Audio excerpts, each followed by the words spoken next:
I remember that morning I drove by the Pentagon on my way from St. Charles Church in Arlington, and as I was driving by the Pentagon I was listening to the radio and hearing something about planes in New York, and I assumed they were small planes. It was some sort of a prank or something.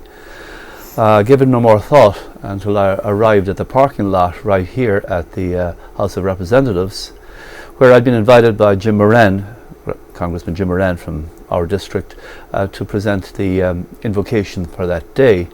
As soon as I arrived and parked the car, I met somebody in security who said, "Have you seen what's happening at the Pentagon?" And I said, "I just drove by it. What's happening?" "Well, look out the window and you'll see." And I looked out the window and there were smoke billowing out of the Pentagon. And then I heard them chatting on the corridor about New York. They said, "You can check the monitor at the bathrooms there and you'll see what's happening in New York." And when the security guards sort of commented, "All for Allah," and then it became clear that there was some terrorist attack going on. And I wondered if there was going to be an invocation that day. Was Congress going to be dismissed? I met the chaplain, Reverend Dan Coughlin, and he advised me that yes, I would do the opening invocation and then Congress would be dismissed. But they couldn't dismiss Congress without calling it to order, doing the invocation and then dismissing.